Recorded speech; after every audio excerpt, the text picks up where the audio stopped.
My expectations of Canada versus my reality. My very, very first.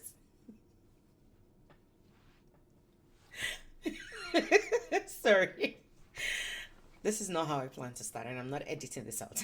But my very, very first encounter in Canada, I was actually scammed. And this is coming from Lagos. And all my boasts about being a waffy babe, for those who may not understand. Anyway, we'll be back.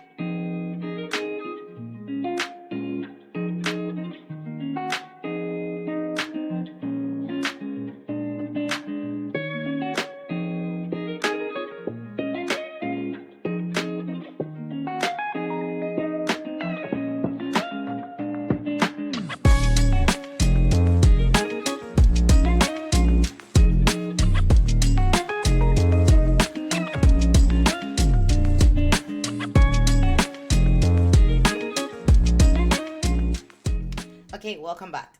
So, in episode one, I talked about how I am sharing my 10-year journey in Canada, and I'm just sort of reflecting. March 15th will be exactly 10 years for me in Canada. And yes, this series will definitely extend beyond March 15th, but that's okay because, I mean, where are we all hurrying to anyway? We're here. We're gonna give each other something to look forward to every day. But in the first episode, I shared about how I actually did not want to be in Canada, but then here I am 10 years after. And 10 years, by the way, is the longest I have ever lived in a particular place. I think I broke that by being in Regina on the sixth year because prior to 4 years ago, which was my sixth year in Canada, I had never lived in any single place for more than 5 years in a row, or maybe 6 years in a row. And so, really, just being here, being in Canada, being in Regina has really broken that. And yay, Canada, you did it.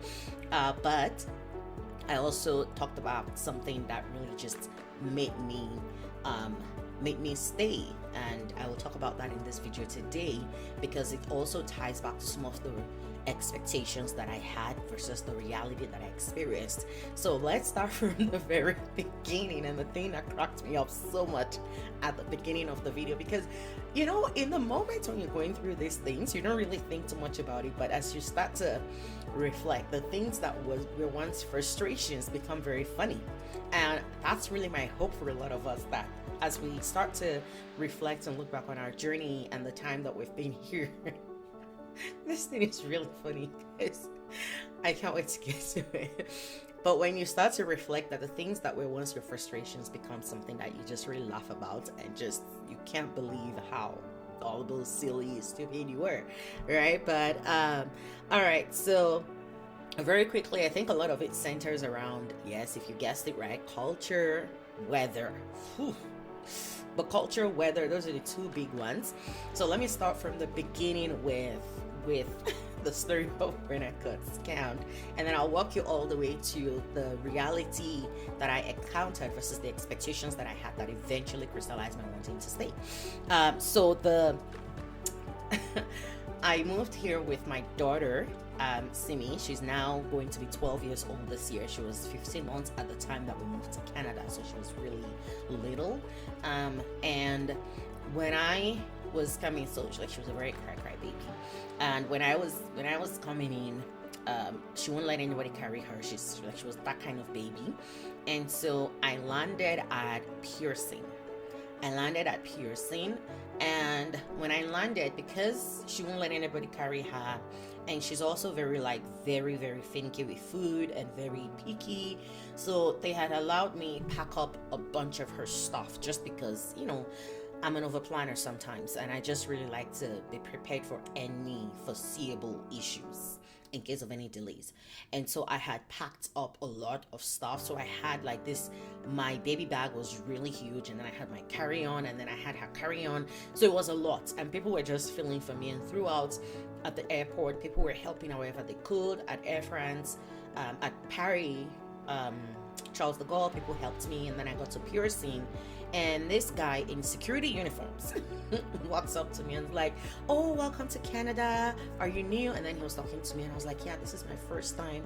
Like, obviously, you could tell I was so flustered. I just didn't even know which direction to go. I was trying to read signs. I was saying French. I was saying English. And I'm like, which one should I pay attention to? And she was just crying. And so the guy was like, "Yeah, you need a card to just help you get all of these things." And I was like, "Okay, fine. Where do I get one?" And he says, "Yeah, I'm gonna have to take you. Like, do you have $20 in you?" I'm like, $20? I don't have $20. I mean, I have USD. And he was like, "Yeah, that's fine. That's okay. Let's go change it. I'll take you to where you'll change it, and then I'll take the money, and then I'll go help you get your card." I actually went with this guy. No, I didn't even have cash. I didn't have the. No, I wanted to go withdraw CAD.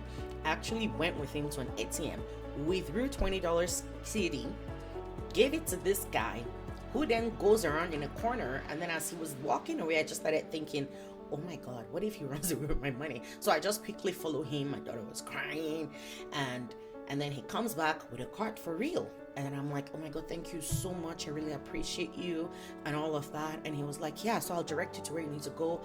And then as we were leaving, I just noticed a bunch of cards laying around in the corner. Don't blame me. You listen, you don't judge. Coming from Nigeria, where you pay for cards, right? You pay for cards at the airport. So I thought it was the same. And then by the time I turned to like, "Dude, what just happened? Like, did you just steal money from me?" He was gone. Just like that. And then I stood there just looking around like, "Oh my God, where did he go?"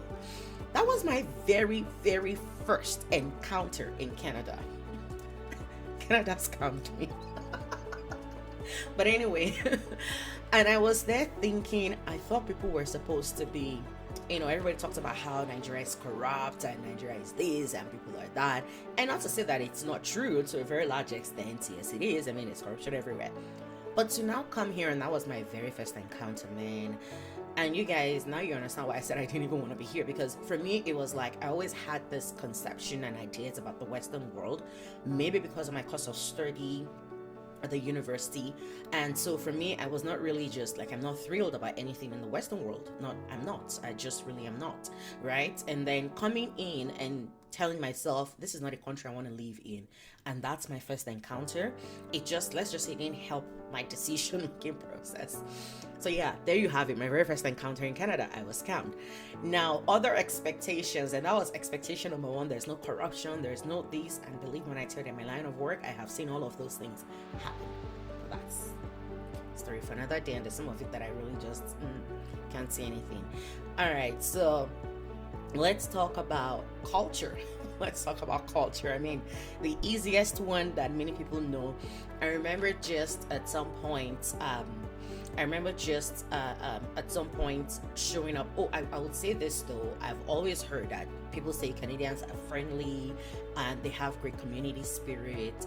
And to be honest, I saw that because as I was going through the airports from Pearson, I think a lady and her kids had realized that something had happened. A lady and her kids realized that something had happened, so they came to me and then they offered to help. And then it turned out we're all coming to Saskatchewan, so it was really great. And interestingly, my daughter allowed her kids, they're like tall teenage boys, she actually allowed those boys carry her and play with her. So it was great. And the mom was like, "Man, you better grab a nap now that she's playing." And when I got down, the mom had her boys. Like, I don't even remember who this lady is. I didn't get her name. That's to tell you how flustered I was that night, that day. It was like midnight and all of that. But God bless this woman wherever she is. God bless her and her boys. You can tell that she raised those boys. Like, she and her husband, they raised those boys really right.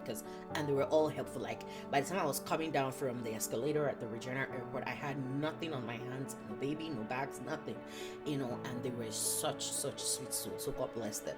So yeah, and you've heard that. So at least that sort of formed the seeming reality that I was expecting. Like, okay, yeah, this part is true. They're friendly, they're community minded.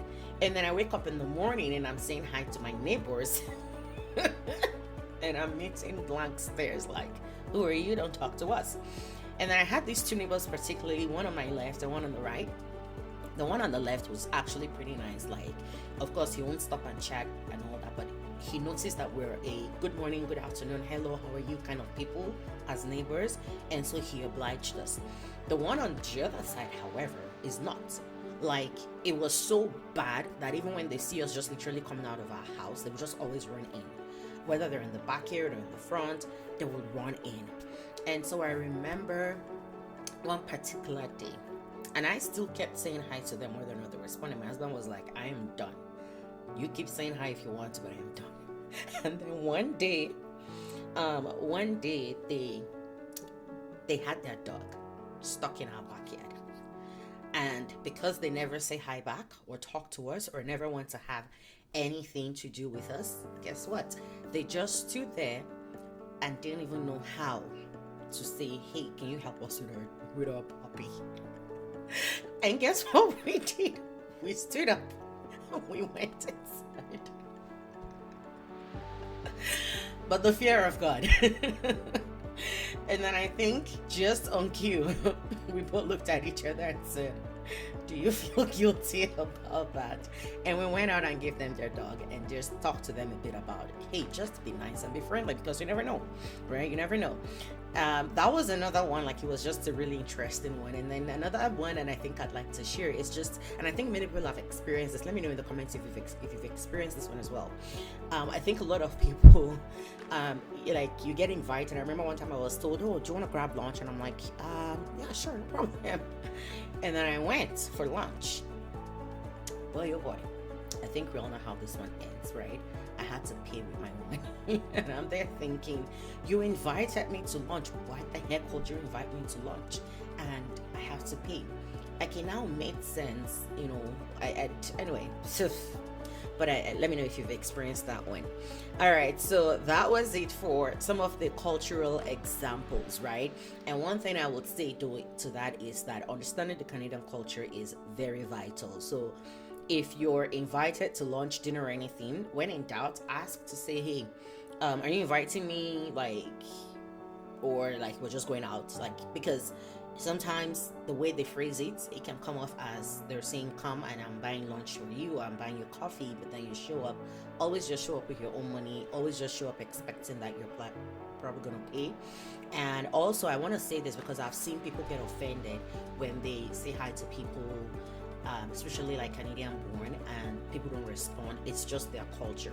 They're not rude. They're not really trying to be rude or anything. It's just the way they are. Like, they're very community minded, no doubt. It's to enhance the community, but they're not communal. We are communal, but actually we're not even that community minded, quite frankly. But as Africans, we're very communal in our dealings, but we're not necessarily community minded. And the difference is that when you're community minded, you're looking for ways to enhance the community. Sometimes you don't necessarily have to have a relationship for you to come together, have a shared goal that would enhance the community, and then work on it. Whereas your communal is that you do things together, and that's the key difference, right? So understanding that would really help go a long way. Let's talk about weather. The weather one, my daughter will be very mad at me. But the weather one, first of all, please, y'all, I know you've been here. I know you're Methuselahs in the weather, but stop telling people this is not actually too bad. I'm guilty of that too. After 10 years, I am guilty of that too, because I keep telling all my cousins and their families that are coming that it's not that bad. I think we should stop doing that. It is bad enough for them. I came in March 15th. As of the time I'm recording this video right now, it's the last day of February. And truth be told, yes, the weather is starting to warm up. We are happy because we've seen minus 45 and then minus 10 feels like, come on. But for someone who is coming from plus 30 something to minus 10 to minus anything to even 0 degrees, that's a lot. That's a huge shock. I remember before I came, my husband kept saying things like, oh, don't bother buying like huge winter jackets or anything. Just buy something that's a bit thick and nice and warm, but nothing huge or out of the ordinary because the weather is starting to warm up. And I was like, okay, fine. And then I went to the market and I bought, and thank God, because one guy was like, Madam, you're going to Canada. You better buy this thick one. And then he gave me, and I bought that one. Boy, oh boy, even that thick one did not feel like it was holding anything. Like, I was pissed every time we needed to go out. Like, why is there so much snow? Why is it so wet? And so it was not just cold for me, it was also constantly wet because the ice was starting to melt. And then my daughter, the next day, one of the days, for the longest time, actually, she won't step on the snow because it felt so foreign to her. There's actually a picture where she's this was her actually crying because we decided that today is the day you have to step on the snow. You gotta step on the snow. And she was pissed, she was wailing, she was crying. But yeah, anyway, that's that for weather.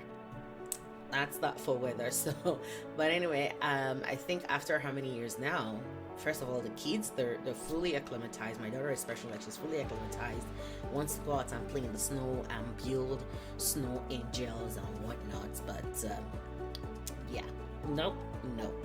-40 hits different. And then you add the winds chill, and then you talk about the snowbanks. Some of them feel like they would swallow me if I dare step foot in it. And then I remember one time I forgot my key in the car in the garage. At the time, we were living in a house that was detached garage, and then the walk to the house and I forgot the key to the house. And for some reason, my family was asleep. It was late at night. I went to school and then to work, and then got back home pretty late, and they were asleep, and I kept knocking. They didn't hear me. I stood out for like maybe 5-10 minutes and like -40 something. Let's just say that my hands were so frozen that at some point I was almost like, you know what, this is it. But luckily our neighbor heard me, and then he went up, like he was living in the basement. He went up, and then he called my husband to just come he opened up the door, and I went in, and then I knocked to get in the main house. But yeah, but they're like all these different experiences that I know that a lot of people have had. I remember one time I was going to work. I was literally almost at the bus stop, and then the bus driver still left. Many people have experienced that. And I remember just sitting there, and I started crying. I couldn't even sit. No, I didn't sit. I couldn't sit. I just started crying.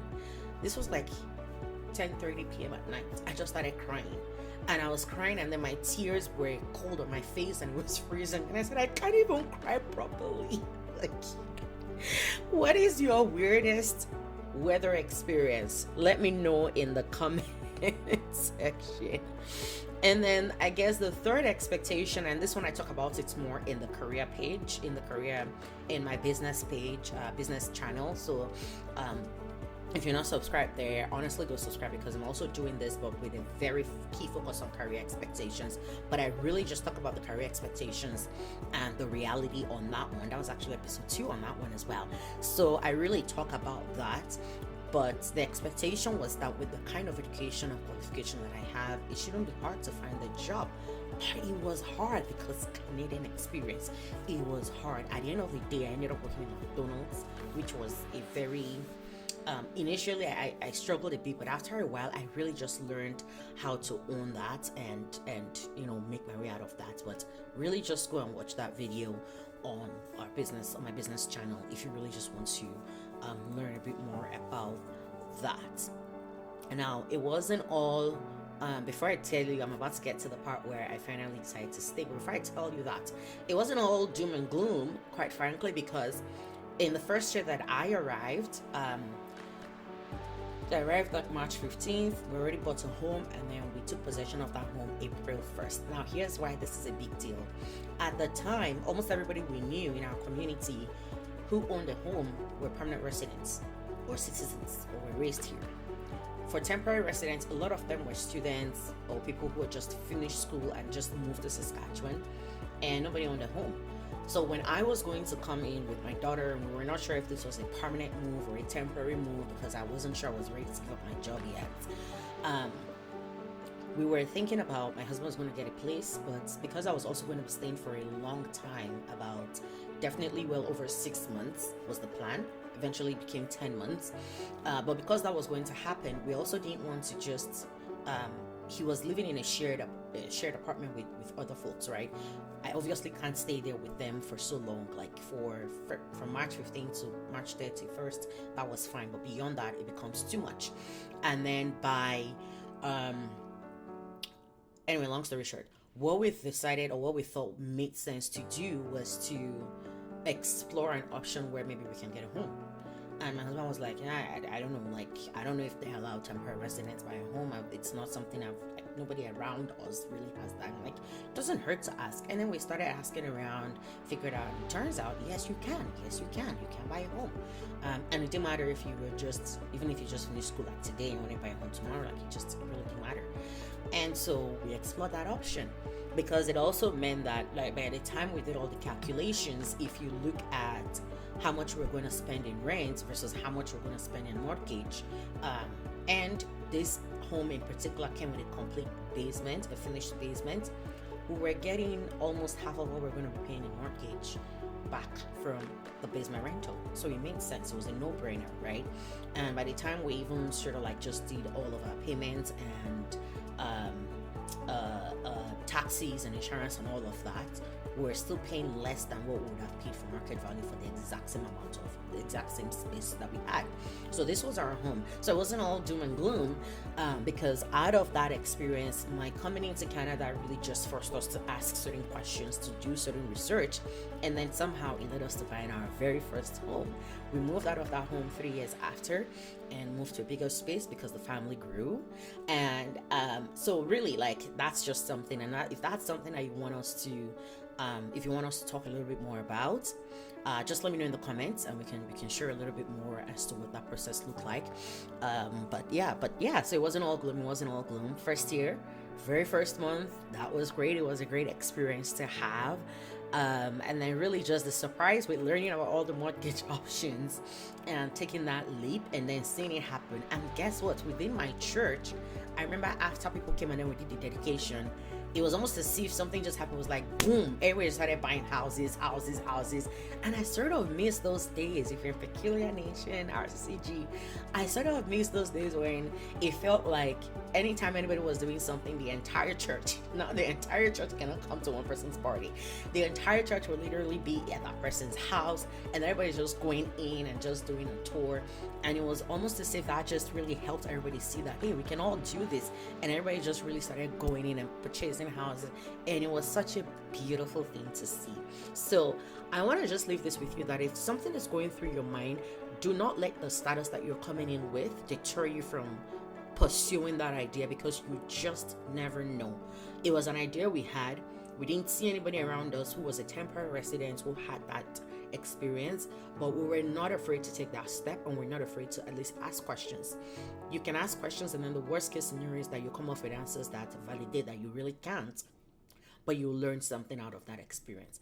I'm just happy that in our own case, not only did we not learn, but we also were able to get what we needed, and that really just set us up for other opportunities later on. Now, as to why I stayed back, and this is the final expectation versus reality situation that I'll talk about, is the healthcare system. The healthcare system. So after the 10 months that I spent, I went back home. I came back because I was pregnant with my son, and then I went